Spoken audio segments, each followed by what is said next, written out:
Hello, my name is Zach Rye with Old Man Gaming, back with another Snap Judgment review. Been a little bit since I've done one of these, but mainly that's because I'm not buying as many new games. I'm playing older games, but I have two coming your way now, which is nice. The one we're looking at today is Sandrock Online. Now, a couple of disclaimers and then an extra one.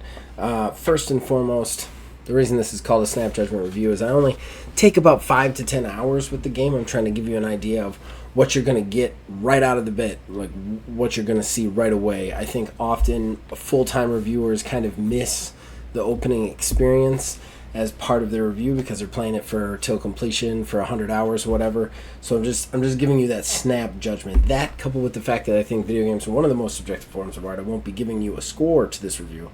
Instead, I'll be telling you what I think, the overview of what the game is. Then I'll be telling you what the pros and the cons of the game are, in my point of view, as all reviews are. And then I'll be telling you whether I personally will be sticking with this game outside of this review or not.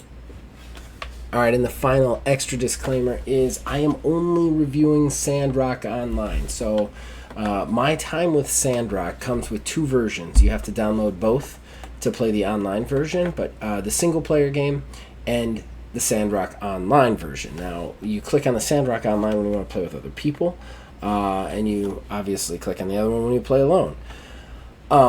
So I have only played the online version. I have not played the solo version, so please keep that in mind when I'm doing this review, that some of the things may be different. So what is Sandrock Online? What is my time in Sandrock? Well, it's a cozy crafting game with some light combat mechanics. Is how I would put it in a nutshell. You craft kind of a cute little dude or dudette, kind of big head, smaller body sort of character, as you're seeing on the screen. And then you enter a city of Sandrock. There's a little cutscene, and then you end up there. If you're playing with other people, you both end up at Sandrock, and then you both start going through the story. The story is very simple, very run-of-the-mill. You join the Commerce Guild. This is all post-apocalyptic, and you're trying to build the world back up.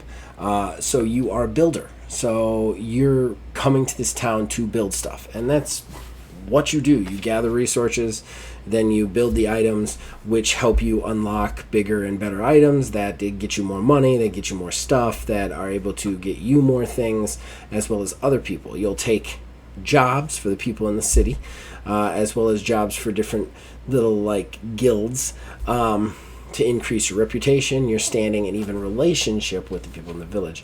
It's to my understanding, I have not gotten there yet, that you can forge even romantic relationships with the characters in the city, possibly even marry them. Not 100% sure how far this goes, because like I said, I'm still in the early stages. There's obviously places to unlock and other places to go that I haven't been to yet, but for the most part, your little workshop is in this little pen, and slowly you build that workshop up. When you're playing with other people, what I like about this is it's completely independent. The other person playing is on their own quest line, but you're also working to a common goal. So as you both do stuff, you will both get money. You share the money, you share the resources. Well, not all the resources, but we'll get into the resource sharing. But you share the money, your reputation for your workshop goes up, and all of that stuff. Other than that, you can also take separate missions to gain relationship with all the people in the town who are fixed, and then you can give them gifts, interact with them and the pets throughout town. There's also something called the Breach. Once you unlock it, it's just this procedurally generated kind of mine that you go down in to collect special kind of one-of-a-kind artifacts, but also different materials to build with. There are monsters that kind of roam around, as well as creatures that roam around that you can kill to get crafting supplies and also increase your experience. As you advance, you'll unlock more things, and you even unlock a city planning option where you talk to the mayor, and then you can start to build extra buildings in the city that give you access to stuff, which I was actually told by a single-player version of this game that that's not in the single-player version, which I think is really interesting, that there's some stuff that's just in the online and some stuff that's just in the single-player. And that's it. That's the game. The game in a nutshell. The loop is go out, break down and collect resources, bring them back, build something for somebody. And it is extremely satisfying and a pretty smooth experience. So this is probably going to be a pretty short review. I enjoy it overall, but we're going to get into the pros and the cons now. And I like to go positive first. So let's start with the pros. My biggest pro on this is the dedicated server.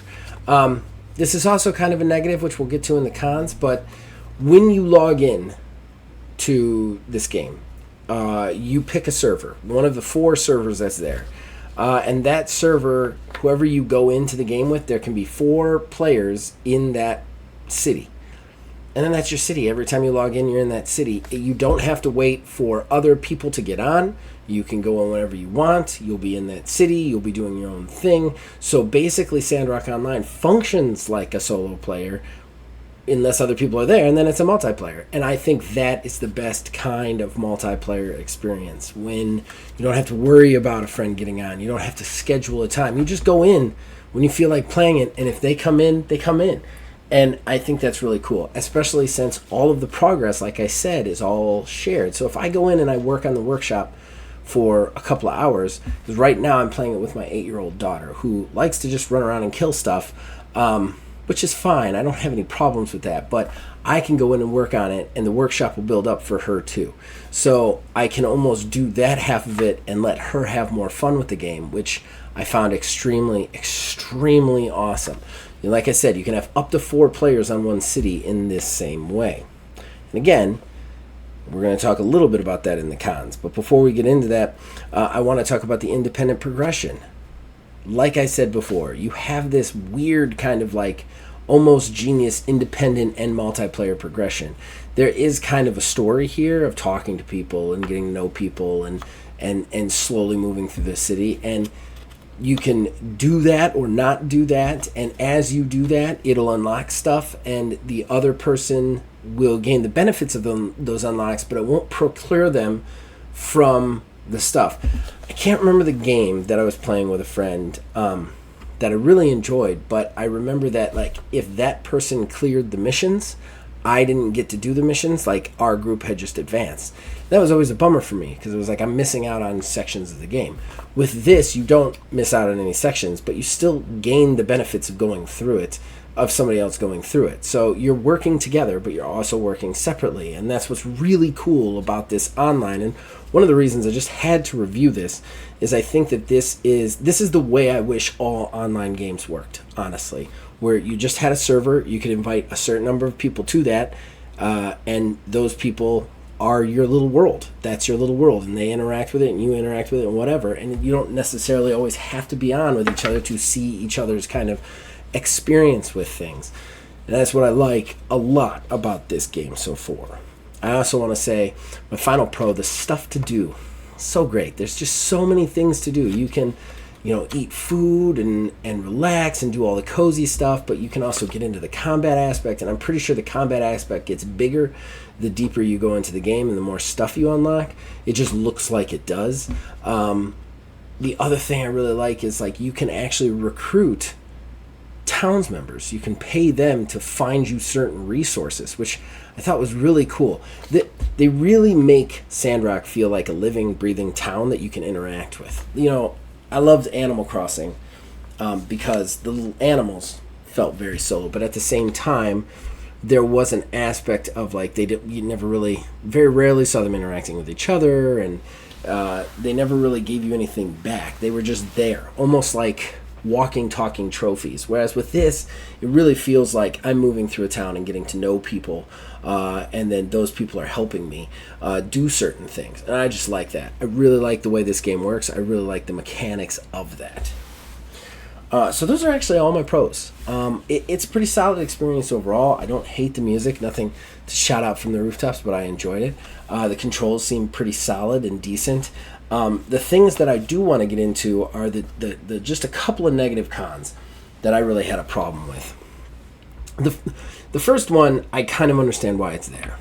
There's not a whole lot you could do about this, but it's still kind of a con. So, like I said before, there are 4 servers. You are not limited to any server. So if you're not in the EU, you can still jump on the EU server. It's not a big deal, but they're regional. There's the United States one, the EU, then there's 2 other ones. I don't remember the 2 other ones. you can jump on any of them. It doesn't change your language settings or any settings like that. But that does mean that you are limited to 4 cities. Like 4 cities you can interact with online, period. Because like I said, once you're in a city on that server, that's the city you're in, period. So I joined Stella's city on the United States server, and we're both on that city, which is great, but neither one of us can be on another city on the United States server, which means that when I wanted to play this with Neil and Kayla for a Lasso 3 stream in the future, we are literally going to have to jump on the EU server in order to do that. It's just kind of a bummer. I understand why it is the way it is. You got limited server space. This is a smaller company. There's only so much you can do, right? Nonetheless, 4 cities in this kind of a multiplayer setting just is a bummer. It's just a bummer. I understand it's something that has to be there, but it's going to be something you find irritating, even if it's something you understand.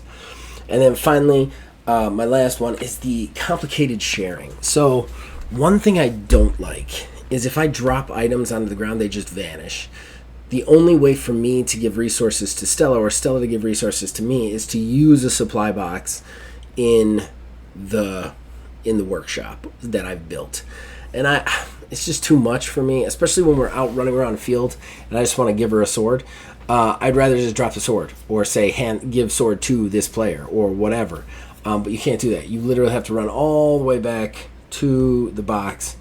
And unless I have missed a feature, which is possible. If I've missed a feature, I'm sure Professor Jason will say so in the comments below. But unless I've missed a feature, you have to use that box. And it's just cumbersome and obnoxious. I wish there was a way to just hand somebody the things or just drop the things on the ground in front of them so that for them to pick up. But I think the reason you can't do that is because your character automatically picks up any resources that are just on the ground. Like if you run over them, they just kind of suck to you and you pick them up. So if you drop them, they just come right back to you. So that's why that feature isn't there. Sorry for that notification, everybody.